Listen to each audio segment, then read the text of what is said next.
What is up, IDP Army? It is your man, Jordan Rains, at 50 Shades of Drunk if you are on Twitter.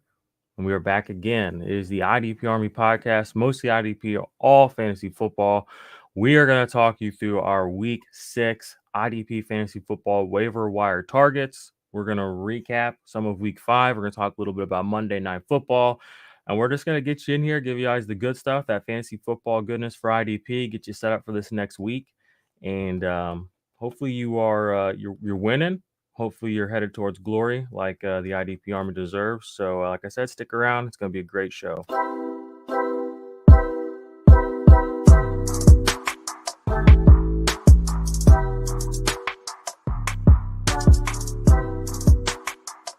As always, we want to thank our Patreons over patreon.com/the IDP Army.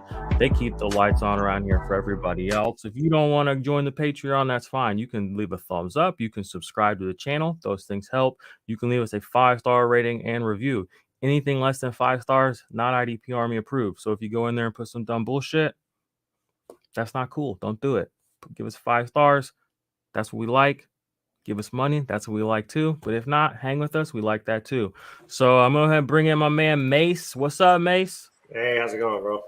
Good. We are here, like I said, to bring you all IDP waiver wire targets for week 6. We still have a game tonight. The Chargers versus the Chiefs. Should be a good one. Should be some good IDP stuff in there. But yesterday, we did have a lot of stuff go down. How you doing though, Mace? What was your big takeaway from yesterday's football? The Steelers are screwed, like we were talking about beforehand. It really doesn't matter who the Bills were out there at safety; they're looking all right, complete. Their guys are hungry. The Jaguars' defense is nowhere as good as I thought they were. I was kind of praising them last week and saying how they were dummy, and then they come out, and now we don't have any more winless teams because the Texans came out and Pierce ran all over them. So there's just still a lot of mystery everywhere. The Jets are the highest scoring team offensively. I also am a big fan of the Miami secondary, and they, kind of dropped the bag as well. So, Yep. It was good to see Brandon Jones go out there, get some points again. He's been kind of quiet since week 1. Right. I kept him in the lineup. We had a few questions about him yesterday. Glad I did. For the places where I'm still fighting, it's because of him. So shout out to Brandon Jones, one of the few highlights from the Miami team yesterday. But let's go ahead and just jump right in. Like I said, we're going to do week 6 IDP waiver wire targets. This is coming off of week 5. We'll talk a little bit through the notes of how the week went. Like I said, subscribe, join the Patreon, all that good stuff if you want more good stuff, if you want to keep stuff like this coming. But let's go ahead and talk about the injuries, okay? And then like the guys who couldn't make it yesterday. Marcus Williams, we've been, rising on him, hurt his wrist. That was a big one. Nick Bosa, groin injury, leaves. That was a big one. Baron Browning, knee injury, but also a wrist injury as well. And then we had Tremaine Edmonds and Jordan Poyer both inactive. Kwity Paye had that high ankle sprain. Jonathan Greenard was inactive. So, it is going to suck to be missing some of these really big names. Nick Bosa, I don't know the status of this injury, but I have to assume it's not just going to magically heal itself. You know what I'm saying? That hurts. Top IDP defensive line player, still leading the league in quarterback hits, even though he only played a handful of snaps yesterday. What are your thoughts on these injuries? What can we really take away here? None of these guys are droppable. You know what I mean? Hopefully you have an IR spot for them. Which one of these guys is really affecting your teams the most, Mace? My teams personally, probably Nick Bosa, but that's just because I'm a Niner fan and I love me some Bosa. The one that I'm kind of the most like, oh man, about is Kwity Paye. It was kind of nice to see him get some traction. He was having a really good season. The high ankle sprain's really going to hinder what he can do, not only obviously on the field, but for your fantasy team. So that kind of hurts. Yeah, losing Kwity Paye definitely hurts. Let's take a quick look here. Yeah, Nick Bosa still 16 quarterback hits, leads the league. Yeah. Look at old Carl Lawson here. This is the classic Carl Lawson line, is what I call it. The 4-4-2. The 4-4-2-14. You know what I'm saying? That's why we don't love Carl Lawson for IDP. He's a great pass rusher, but when you're putting up the classic 4-4-2 through 5 weeks. Don't want it. Don't want it. Not too hot. Too hot. We did have some pretty big inactives as well, just across, kind of late week inactives too. Taylor Rapp kind of caught me by surprise. Terrell Edmonds kind of caught me by surprise. So yeah, Cunningham kind of caught me by surprise. Even Frankie Louvu, we didn't know he was going to be out until yesterday, like right before the game. Corey Littleton came in, played 100% snaps for him. So we did have, they're keeping us on our toes this year as far as just general like wear and tear injuries, but also we have some guys getting hurt inside these games. Other notable news here, I have on this list, TJ Watt had a knee scope. I don't even want to talk about it. It's an absolute travesty and a disaster, and it's a nightmare, and it's terrible, and I hate it. Baron Browning, we talked about him. Josie Jewell, injury, but he still managed to play a good bit, right? Yeah. I saw. So he came back, right? I can't confirm that. I was Can't confirm or deny. All right, we'll keep an eye out on Josie Jewell. He's been up and down this year. Jeremy Chin did not play with a hamstring injury, ended up going to IR. That's going to kind of suck. You'll want to keep an eye out for Terrell Burgess and then Xavier Woods. But I didn't see much Xavier Woods love this last week either. I think he was out also. Was he? Okay, I wasn't sure. I didn't put him on here. I kind of couldn't. Sometimes it's hard to find news on IDP players. Just FYI, y'all. They won't tell us what happened on Sunday till Saturday this next week. Yeah, these other guys, we kind of already went over it. Nick Bosa is probably going to be the biggest hit to a lot of IDP managers, though. So I hope you've enjoyed having him. Welcome to the DL struggle bus. There's plenty of room. Right? It's plenty full, but there's plenty of room still. So this is going to be our first week really dealing with buys. We got those down here. I'll go ahead and bring them up a little bit. We have the Las Vegas Raiders, so we're going to be missing Max Crosby, Jonathan Abram, Divine Diablo, Blake Martinez. Not really missing him, but will not be playing this next week. These guys all play tonight, so this isn't over yet. Detroit Lions are on bye. Aiden Hutchinson, Anzalone, Malcolm Rodriguez, Deshaun Elliott, all players who you've been playing basically every week. They'll be missing this next week. Tennessee Titans as well. Kevin Byard, Rashad Weaver, who should not be on your waiver wire, and then David Long. Those are the primary guys you'll be missing there. And then Houston Texans, Kirksey, Grugier Hill, Derek Stingley, who's having a really, really, really good year. And then Jonathan Greenard, who you missed this last week. But yeah, we're definitely have to be on our toes, be pivoting, be early to your waivers this week. Keep an eye out for players that have been dropped as well. Mason and I talked about that coming up. Not really. I don't really have too much else to say about buys except be aware. Want to go ahead and just jump into the notes here. What were your thoughts on Deion Jones being picked up by the Browns from the Falcons for that late round draft pick? How fast it happened after the game. Like that's, like they didn't even say think it. Like he was just like, nah, I've seen enough, or whoever made the call said, I've seen enough. This is over. Like I'm done with this. We need to add someone else. So I think they swapped 6th and 7th picks, and I think the Falcons are still paying for the bulk of the contract, if I'm not mistaken. But I think for IDP purposes, it really just, I don't know, man. It really makes it muddy. So you have to pay attention and watch and maybe pick your weeks based on matchup in your deeper leagues. But it sucks for Phillips and for Koromoa. Yeah, and what's his face too? Sion Taki's kind of bumbling around out there. Yeah. I just hit a button on my computer that is trying to open QuickBooks. If you have QuickBooks on your computer, it's a massive program. So if my computer shuts off, I'm sorry. I'm trying to work through it as we speak. So there's that. We did have some I don't have a lot of comments on Deion Jones personally. I mean, don't leave him on your waivers, get him cheap. Do what the Browns did. Send a late round pick for him. You know what I mean? Like if you want to get in on that action, if you are struggling at linebacker. Yeah. The thing is, you shouldn't be struggling at linebacker. You should have drafted some guys that are doing at least okay right now. And if not, you picked up Frankie Louvu. You picked up Malcolm Rodriguez. You probably picked up Blake Martinez, Jalen Smith. I mean, you really shouldn't need Deion Jones, but if he should not be on your waiver. So that's kind of my thoughts on him, is just don't go breaking the bank for him. He's going to be useful, but at the same time, hopefully you're not like scrambling to go get him. Does that make sense? Yeah. We had some of the DL players get right this week. Some guys who kind of haven't showed up. The season did show up. Bradley Chubb showed up, had a massive game on Thursday night. Same with DeForest Buckner. Both of them had over one full sack, over 20 points in IDP 1, 2, 3 scoring. They haven't showed up, like I said, at all this season, really. So it was good to have a get-right game for them. Montez Sweat, same story. Cam Jordan, a sack and a half. He's actually been coming on hot the last couple of weeks, putting up over 15 points each of the last 3 weeks.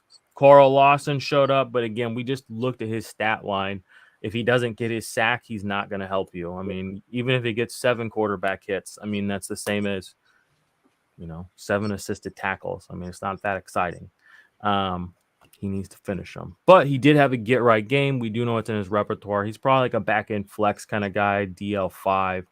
And then I just put a note here. The Panthers defense, I said is scrappy, but they're still missing something. That's kind of how I feel. Like they look like they can make plays when they need to, but it just feels weird. Right before we came on, though, Matt Rule got fired. So maybe that missing piece is actually that they had one too many pieces. So next week it'll look better. But I saw something pretty interesting.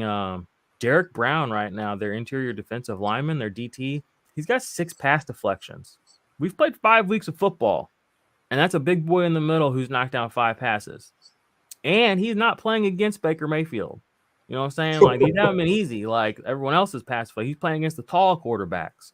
So give Derek Brown a little shout out. He's getting some points out there. I mean, 3 times 6. I mean, what's it, 18? That's 18 points on pass deflections right there.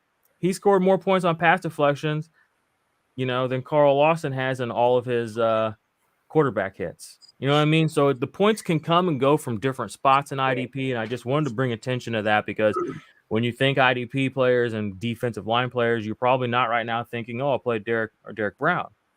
But if he's going to continue to make plays like this, as well as offer the behind the line of scrimmage equity, he's going to have a big boom week coming up soon. And maybe this next week is it, with Matt Rule out of the building, revived, refreshed, whatever you want to call it. So I think there's something here at this Panthers defense. So don't let these guys kind of just slip around or fade out of your sight. They seem like they're on the edge of maybe something pretty cool. So any thoughts on all of those guys? I mean, I kind of just went for a ramble there, so I'll let you. No, it's cool. It's worth noting because even though they can't really put it together as a team on the field for IDP purposes, they're really good. Except for Corey Littleton, who played 100% of snaps and still wasn't really that amazing in any sort of fashion. But Damian Wilson stepped in for Frankie Louvu and had an amazing game. 8 tackles. One of them was an assist. He was only targeted 3 times. I know the Niner defense or offense really just went everywhere with it. But like you were saying, they got Jeremy Chin, they've got Woods, they've got Horn as well, who they just drafted last year in 2021. So they've got a decent nucleus of guys, and they have decent players not even decent players, good players on the line. So they're, like you said, there's maybe 1 or 2 things missing. If once they get that together, maybe they get an offense who can stay on the field and kind of create, not make the Panthers play down all the time, then maybe something else can come from that. But for IDP purposes, there are definitely some players on this roster that you can look at, and that still might actually be on the waiver wire. Who is this? What's that? Pierre Tart. Because he's got 5 pass deflections, and we were talking about Zach Allen. We're about to scroll down a little bit. He's on here too. So we're finding maybe some diamonds in the rough out here. Only 10 tackles. And we won't count that. Interceptions are fake. Interceptions and sacks don't count. Oh, I'm just saying it's nice. All that matters is pressures and some other fake made up metric I don't know right now. Man, think about this though. Derek Brown has more pass deflections than Jalen Ramsey. Isn't that funny? Yeah, that is pretty crazy. I mean, that's just like not something you'd ever think existed, was a real thing. But here it is, right here in black and white. So anywho, shout out to Derek Brown. Yeah. Shout out to Derek Brown. Get him, big boy. Let's see. All right, let's take a peek here at some of these snap observations. This is just some stuff that Mason and I saw that we thought was either curious, interesting, worth noting. Okay, so we're not going to break down every single one of these. But I would, I'll kind of start here. I noticed Nasir Adderley had like a really, really low snap percentage. I don't know what happened. I looked on his, I can't find news. So I don't know if that's injury related or if he just like got yanked off the field. Yeah. Put a pin in that because I've been playing him every week in a couple of different leagues. Yeah, for sure. Jamin Davis, down this list a little bit. He seems to be hovering in this not really playable area, but this like consistently enough snaps to continue to watch. You know what I mean? Like if he gets a couple of weeks back to back where he gets a meaningful snap share, it's kind of like we've made it. So he's on that back end area. I wanted to keep an eye on him. I wanted to point out Malcolm Rodriguez, not for his snap percentage, which is 83%. So there's people out there that'll probably be like, yeah, I'm not going to play him because there's someone who plays more snaps than that. And that's really cute and fine and great and wonderful. But we here don't adhere to those rigorous of guidelines. I wanted to bring up old Mr. Rodriguez because he is in some he's in some company of players that people are not going to ever tell you to sit. So where's he at? Have I passed him already? 31. Yeah, 31. 31. Okay. Let's look at old Malcolm Rodriguez.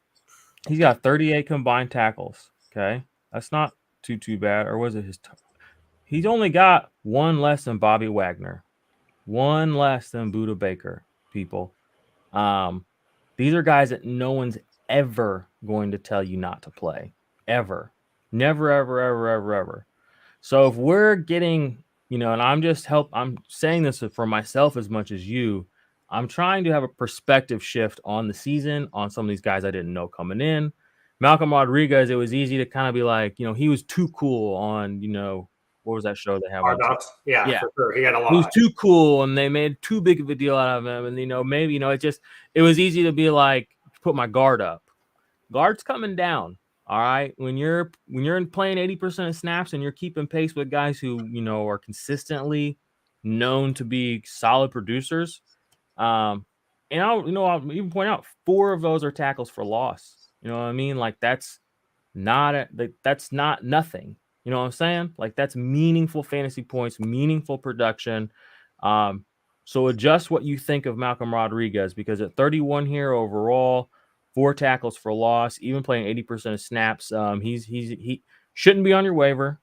He is going to be on a bye this week, so keep an eye out for somebody to drop him. But I wanted to highlight him just because I think we can really kind of call him what he is, and that's somebody you want on your fantasy team, like, and not like just because it's cool now. I think it's going to be cool for a while. Yeah, no, seriously. You can see it on the tape, man. He plays hungry.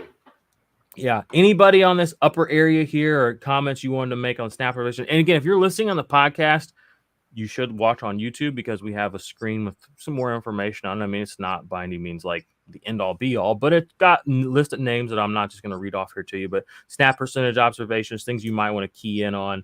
But I'll throw it to you, Mace, on this upper here. Who are some guys that you noticed or some things that you put a pin in? Yeah, Keanu Neal coming in, getting 50% of snaps with the absence of Logan Ryan, or I don't know if Logan Ryan went out earlier, if he just didn't play. He didn't play, I don't think. Okay, he didn't play at all. So I guess if you had Neal on your radar because of previous times, just don't really – I mean, I'm not really in it anymore. Corey Littleton, like I said previously, didn't really do much and didn't look very good with the snaps 100% that he had. I know a lot of people have been on Robert Quinn.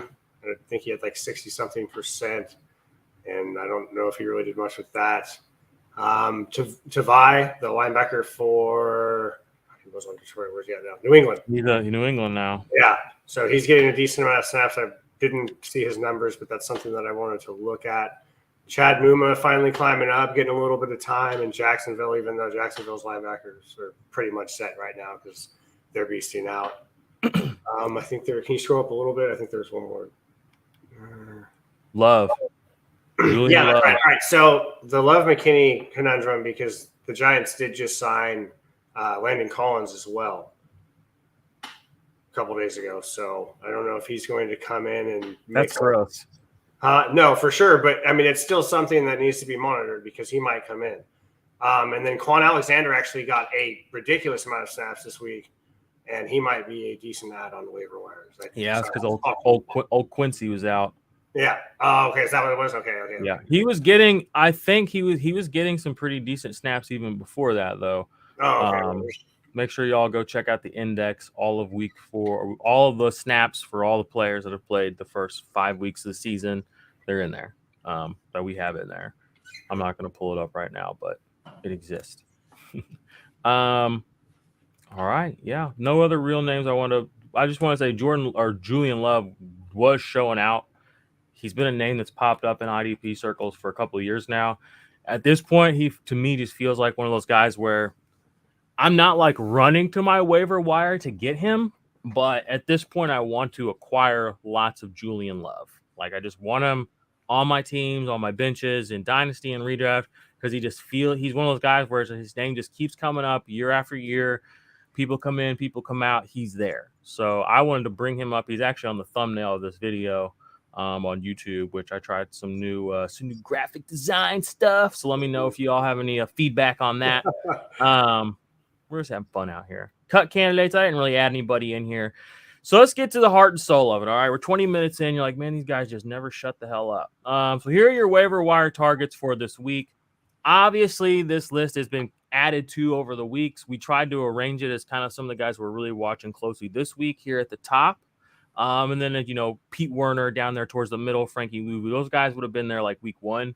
We're leaving them on there because, again, we don't know how deep your league is. You could be playing with 2, 3, 4 IDPs. You could be playing with a dozen. I don't know. You know what I'm saying? So I want you to know these are some of the names that may or may not be available in your specific league. Do your own research, all that stuff. And I put at the top here, as we enter bye-week season, already kind of said it, watch who gets dropped this week. This is going to be the most important week of drops, basically, because we still have only so many data points where some guys that might be good are going to get cut out. Watch for Malcolm Rodriguez. Watch for Deshaun Elliott. These guys, that are on bye, short benches. Cycle them onto your team if you can. And then you don't have to worry about buys later either. So, again, this is where you really win your fantasy football. Not win. This is one of the many parts it takes to win, but being aware, you know what I'm saying? So, let's read off the first 5 or 6 here. We got Deion Jones for Cleveland, if he's on your waivers. Jerron Kearse may have been dropped because of the injury the last couple of weeks. Jacob Phillips, another linebacker for Cleveland. Ryan Neal, who seemed to kind of be taking over instead of Josh Jones for Jamal Adams with Seattle yesterday. Grant Delpit, who I did notice was playing more in the box than I kind of realized, so I still have him on here. Safety for Cleveland. Josh Bynes, middle linebacker for Baltimore. Deshaun Elliott, Zach Allen, Joe Tyrone, and then Rashad Weaver, Malcolm Rodriguez. Those are like my top guys to go get. A couple of guys after that, Jerome Pratt, Melvin Ingram, Pete Werner, et cetera, et cetera. What are your of these guys, who are you really focusing in on personally, Mace? Because I can tell you right now, I'll just tell you, for me, I'm focusing in on Malcolm Rodriguez. I'm focusing in on Zach Allen, and I'm focusing in kind of more on Deshaun Elliott, because I think that he may end up being floating around out there after this week. I think he's finally finding comfortability, right? He kind of looks at it. So I was going to say Kearse, just because I was really high on him before the season. He had the green dot. He came back in and got 85% of snaps. Wilson, I think we have his snap up there. I don't remember what it was offhand, but I know between them two and Hooker, I think Hooker and where's it at? Yeah, right there. Okay, yeah. So Wilson had 85%, Kearse had 78%. So Kearse knows the defense. He knows what's up. He's going to be calling the shots hopefully out there in the next couple of weeks. So definitely look for him. Phillips, in deeper leagues, yeah, sure, but also kind of going to look out for Deion Jones because we don't know what he's going to come in and do coming off of injury as well. Is he going to be 100%? I mean, I'm sure he would have to be traded, right? You have to pass the physical and all that stuff, I'm assuming. So hopefully he can come in and just play immediately. And if he does, then I don't know, kind of watch that. But Zach Allen definitely caught my eye because of the snaps. So next week, or hopefully sometime this week, I'll be able to sit down and watch some film and see kind of what is going on there, because I kind of quoted off in our last show by saying that the Arizona defense is just horrible. And then, I kind of look at it. I mean, they still are. Like, They are. Collins didn't do amazing. Isaiah Simmons had a 92% snap this week, so he had like, I don't know, over 10 tackles. So it's just really just more like popcorn there, I guess. Melvin Ingram, I don't really know if he was falling on any fumbles or anything this week. So yeah, we have a specific question here from Ryan, which I'll bring up just since both these guys are on that list. He says, Melvin Ingram hasn't been doing much. Should I drop him for Joe Tyrone? So I'm just going to pull it up and we'll just walk through this together. So let's take a peek at Melvin, Big Mel. Okay, where's he at? Because up until yesterday, Melvin Ingram had the exact same number of points as Aaron Donald. Now, Aaron Donald had to go out and get a sack or two yesterday, and just in time for everyone to forget that he's been tanking their teams all season. But let's see, where is Big Mel? Where's he at? I guess I could just type him in, but I like trying to pull him up on here. There he is, you little bastard. Tackles are low. Right there he is. All right, so Melvin Ingram on the year. Only 2 starts, relevant. Played all 5 games, 2 starts. I can't see exactly what this. I think that's like the fumble recovery, touchdown, 2 sacks, 9 total tackles, 8 solo, 3 tackles for a loss, only 3 quarterback hits. So I do agree with you, Ryan. He has not been doing much. But again, we kind of know that about Melvin Ingram. So now I want to kind of look and juxtapose that against old Tyrone, who I thought I saw up here. Well, I don't think he has more sacks. He has 2 on the year. I don't know if he is only a linebacker. That's good info to know because I have my list of guys right here that have had 2 sacks. All right. I don't think they put his whole name on here anymore either. I think it's just Joe Tyrone. Oh my gosh. How many guys have had 2 sacks this year? Jeez. Do you see him? No. Where are you looking at his sack numbers? EFF. See, why are you doing that to me? You're lying to me. You're sitting here on live television telling me lies. I don't understand how they can differ. Spewing fake bullshit from a website that don't know what the hell they're doing. Here he is, 1.5. All right. So this guy's got, old Joe, he's got 1.5, 11 total. He's splitting them half and half, 2 and then 4. Man, that's actually really tough because they're very similar. Let's just go ahead and pop them open. I think I'm going to end up going with Tyrone just based on the snap count, though, because I know Melvin Ingram is not playing a lot of snaps.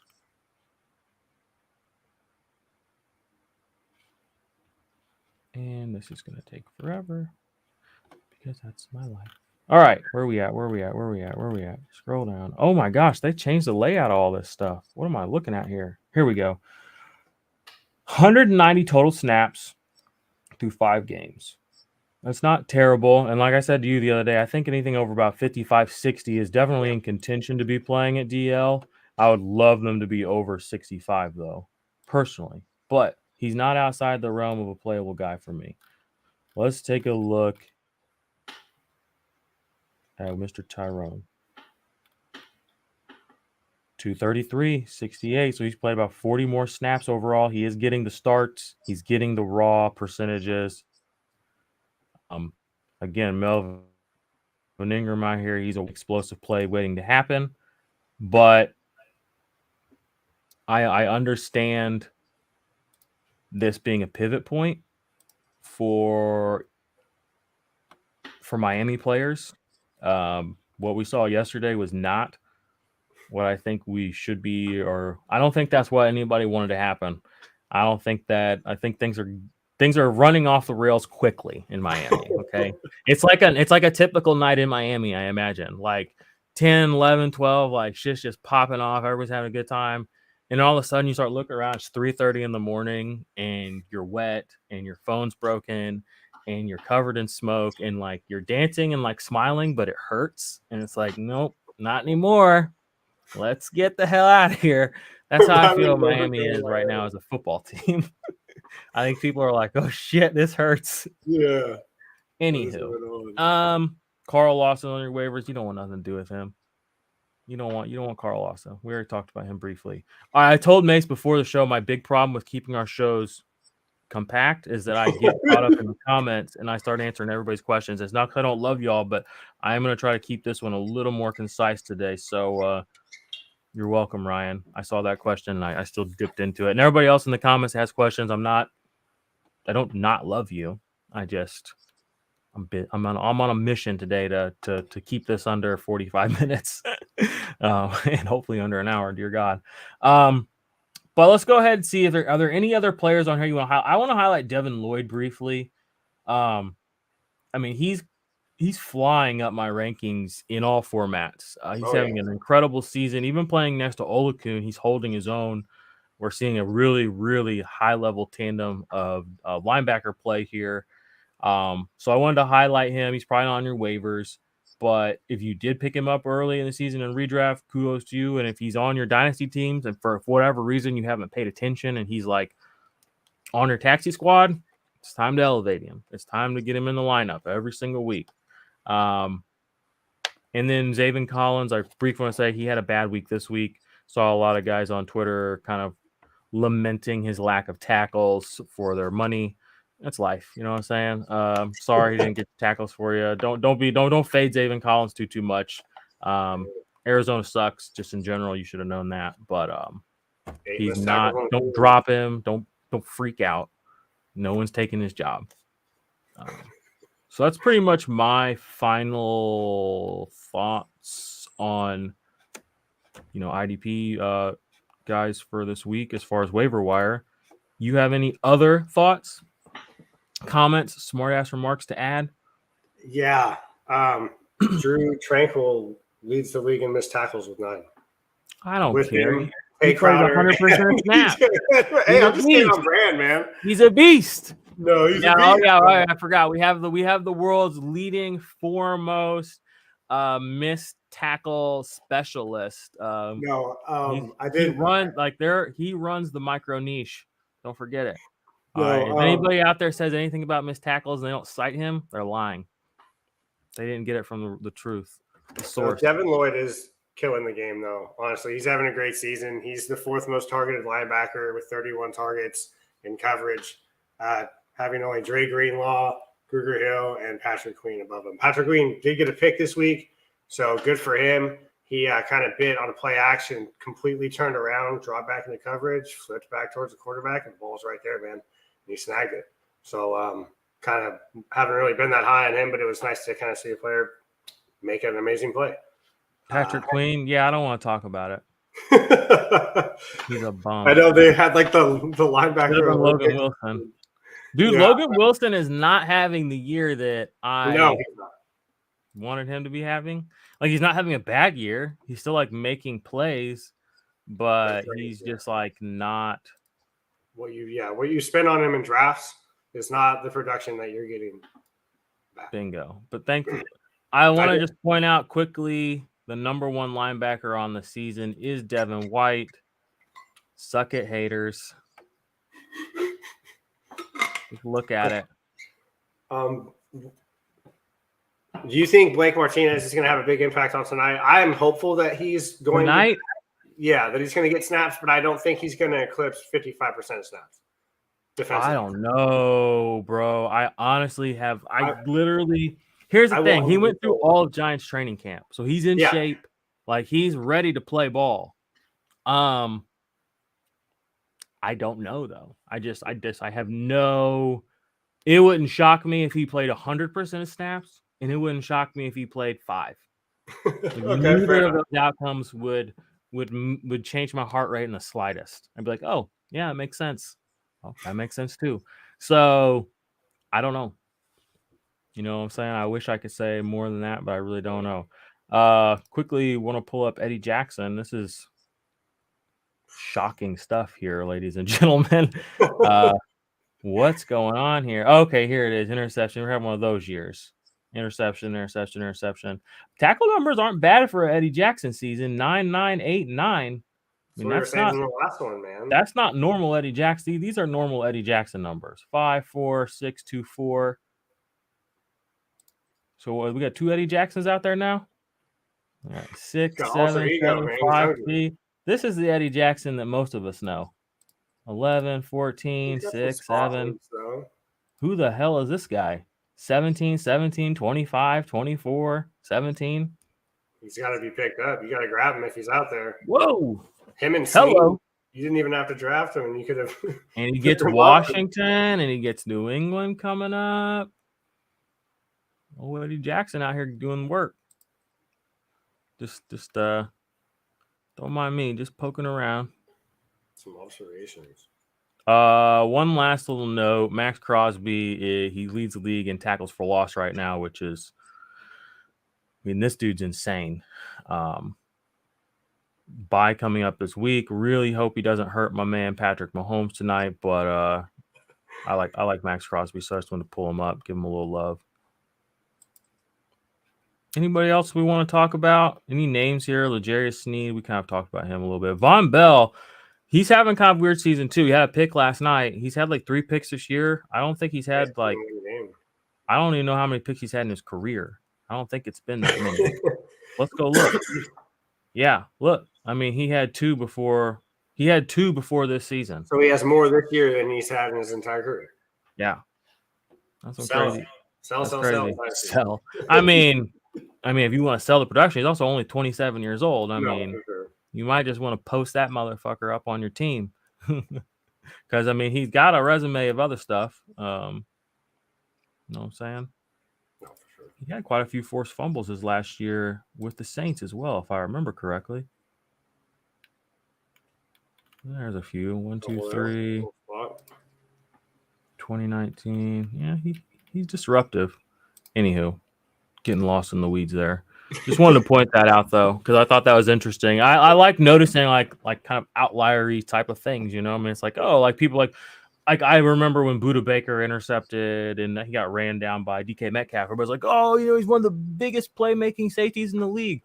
Like, I'm pretty sure I think that was either his first or second interception of his whole career. And the announcers were like, it's just another Budda Baker. And I was like, another? Like, it was first time. Oh my gosh, they said something funny last night too. Oh, it was hilarious. And it's just like, guys, what'd they say? They said, oh, Mark Andrews, like, he's getting up there where his name's considered up there with Kittle and Kelsey. I was like, oh my gosh. Like, what? Like, what? Where have you been? Oh my goodness. Oh, Tony Romo dropped some fun alpha yesterday too. You could hear he basically, I don't know, his producer, I'll have to find the clip, but the producer was in his ear, and the producer, he basically called his producer out for saying that throw looked like Patrick Mahomes. And he said, well, that throw actually looked like this. He's like, yeah, I know the producer's in my ear telling me to say Mahomes, but I'm not going to do that. And I was like, tell him.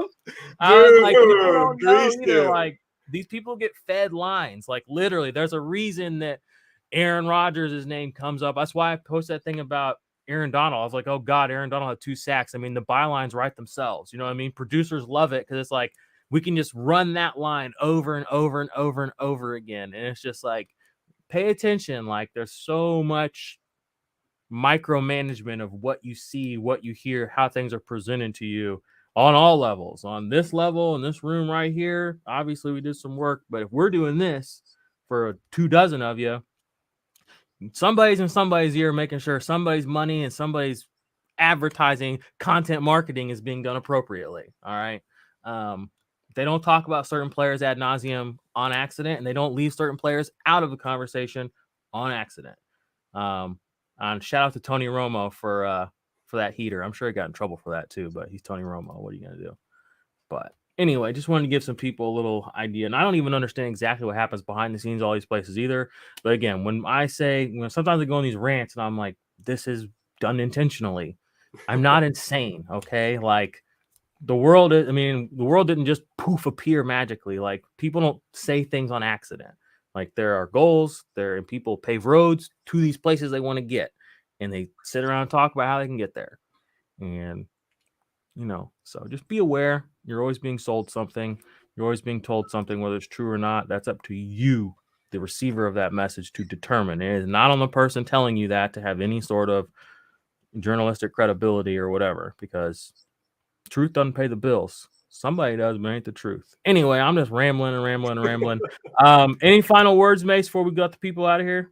Yeah, 4 rookies yesterday got an interception. Corners Stingley, Elam, Jones, and Sauce Gardner. So ups to them. That's pretty nuts. It's kind of nice to see the next generation of household names hopefully coming in and taking the league by storm. Because I know we've, at least on the offensive side of the ball, had some players retire and stuff like that. So it's nice to see the new age coming.